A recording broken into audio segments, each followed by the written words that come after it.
Hi, I'm Michelle Sterling for Friends of Science Society.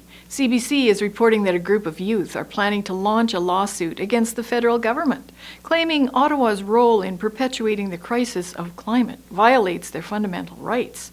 CBC reports that in an unusual move, the intent to file the lawsuit was announced Wednesday by the David Suzuki Foundation, which is backing the teens as a co-plaintiff. Well, that all looks so grassroots, doesn't it? Except David Suzuki Foundation has been funded by Power Corporation since 2007, the 358th largest corporation in the world.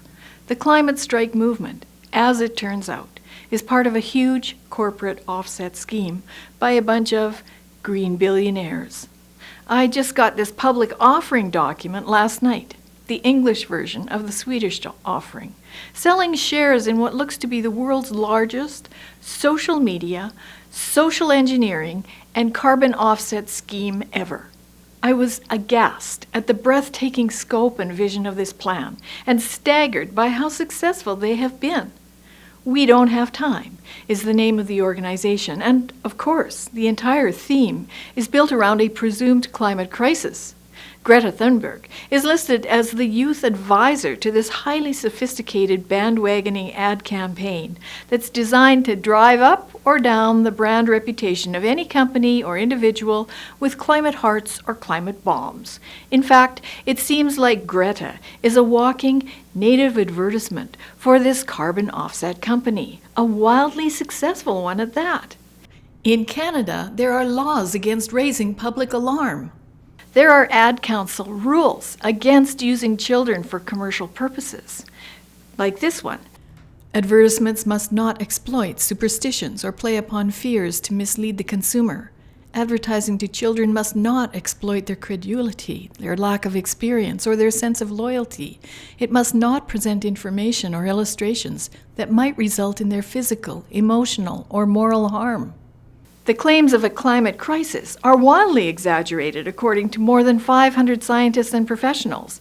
Even individual scientists have spoken out against climate deadlines and catastrophe and climate deadline headlines. Another factor in the Ad Standards Council, avoid undue pressure. Children must not be directly urged to purchase or ask their parents to make inquiries or purchases. Social values, a range of values that are inconsistent with the moral, ethical, or legal standards of contemporary Canadian society, must not be encouraged or portrayed. Well, the legal voting age in Canada is 18, but the David Suzuki Foundation has been running the 8 to 18 website, pushing for the legal age of kids to be dropped, or that adults should vote for me, as in the vote from the fears of a child, rather than the rational evaluation of an adult.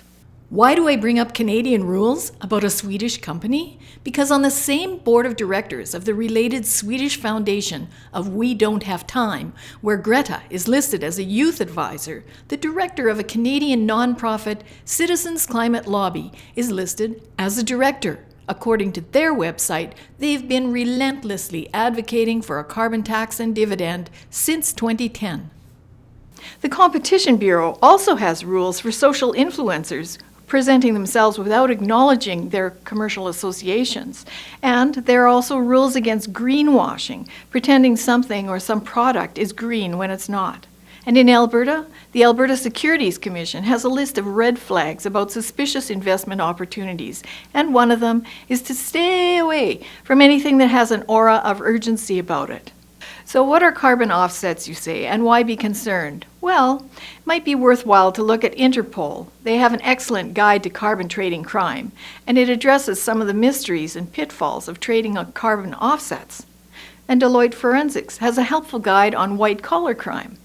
And what am I saying here? I'm saying that millions of Canadian children are being scared to death on climate change, and now the government of Canada is being sued by a movement that is deeply embedded in a cyber commercial enterprise run by green billionaires out of Sweden.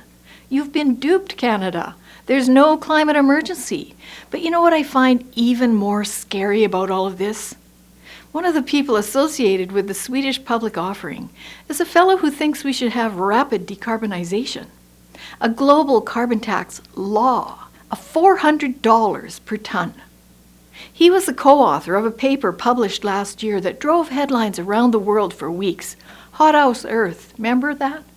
But I did an analysis of his paper and found something odd. That science paper seemed more like an advertorial, and while it raged on and on about the Anthropocene, just weeks before it was published, the world's largest scientific body, the International Union of Geological Sciences, had issued a statement that we're in the Meghalian. We're not in the Anthropocene. In fact, they said the term Anthropocene is more a sociological term. So, climate strike kids, you're skipping school, you're wasting Canadian taxpayers' dollars, and you're all working for free for green billionaires and big corporations whose plan is to put Canada and you into carbon serfdom forever. There's no climate crisis. Read our new report and see why. Misguided math, misinterpreted science. For Friends of Science Society, I'm Michelle Sterling.